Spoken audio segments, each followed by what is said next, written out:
Hi friends, welcome back to my channel. இன்றைக்கி நம்ம சேனலில் பார்த்திங்கன்னா சிக்கன் கறி தான் பண்ண போகிறோம். ஆனால் வந்து கொஞ்சம் டிஃப்ரெண்ட்டாக நம்ம எப்போவுமே வந்து வதக்கிட்டு அரைச்சிட்டு அந்த மாதிரி பண்ணுவோம். இன்றைக்கி அப்படி இல்லை, எல்லாமே அரைச்சிட்டு அதுக்கப்புறம் வந்து தேங்காய் எல்லாமே போட்டு கொஞ்சம் நேரம் நல்லா வதக்கிட்டு பண்ணுவோம். கொஞ்சம் வித்தியாசமாக இருக்கும், பண்ணுறதுக்கும் ஈஸியாக வந்து பண்ணிடலாம். இது வந்து பார்த்திங்கன்னா வெள்ளைச்சோறுக்கு வந்து சூப்பராக இருக்கும். அதேமாதிரி இட்லி தோசை ரெண்டுக்குமே சூப்பரான காம்பினேஷனாக இருக்கும். இப்போ வந்து எப்படி பண்ணலான்னு சொல்லிட்டு வீடியோக்குள்ளே போயிட்டு பார்க்கலாம். ஃபஸ்ட்டு பார்த்திங்கன்னா ஒரு 1/2 கிலோ அளவுக்கு சிக்கன், நான் அது எலும்பு மட்டும்தான் நான் எடுத்திருக்கேன். எடுத்துகிட்டு ஒரு குக்கரில் போட்டுட்டு ஒரு 2 தக்காளி, கொஞ்சமாக மஞ்சள் பொடி, ஒரு 1/2 ஸ்பூன் அளவுக்கு வத்தல் பொடி, அப்புறம் 2 பச்சை மிளகா, கொஞ்சமாக உப்பு போட்டு ஒரு 2 விசில் அடித்து எடுத்துக்கிடுங்க. இது எலும்புங்கிறதால 2 விசில் அடித்து எடுக்கிறோம். இப்போ இதை அப்படியே தண்ணி வந்து மூழ்கிற அளவுக்கு மட்டும் ஊற்றிட்டு 2 விசில் அடித்து எடுத்துவிடுங்க. இப்போ பார்த்திங்கன்னா ஓப்பன் பண்ணி பார்க்கலாம். அந்த ப்ரெஷர் எல்லாம் போனதுக்கப்புறம் இப்படி பண்ணும்போது அந்த கறிக்கு வந்து கொஞ்சம் கலரும் கிடைக்கும். ஆனால் தக்காளி நம்ம போடுறதுனால அதிலே நல்லா வெந்துடும். லைட்டாக அந்த மாதிரி மிக்ஸ் பண்ணி விட்டுவிடுங்க. இப்போ எல்லாமே ஒன்றா சேர்ந்து மிக்ஸ் ஆகி வரும், அதுக்காக தான். இது அப்படியே இருக்கட்டும். இப்போ ஒரு மசாலா நம்ம வந்து அரைச்சிக்கிடலாம்.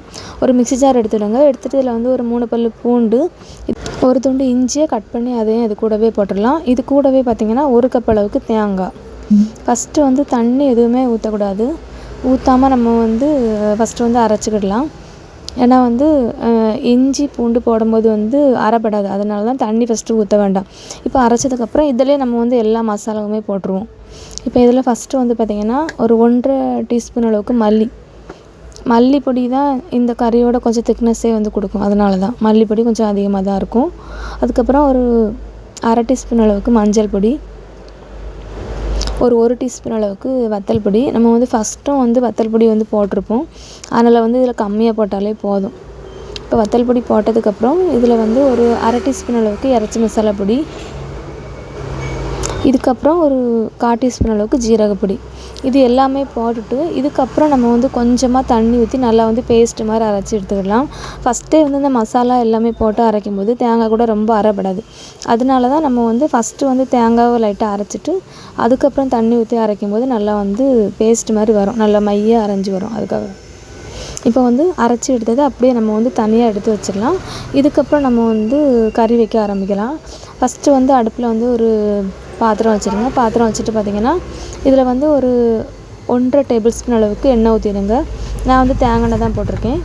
இதுக்கப்புறம் பார்த்திங்கன்னா ஒரு துண்டு பட்டை, ஒரு 3 ஏலக்காய், 2 கிராம்பு, இது எல்லாமே நல்லா போட்டு பொரிஞ்சதுக்கப்புறம் இதில் வந்து 2 பெரிய உள்ளி நீளமாக கட் பண்ணி வச்சுருக்கேன், அதையும் போட்டுக்கிடலாம்.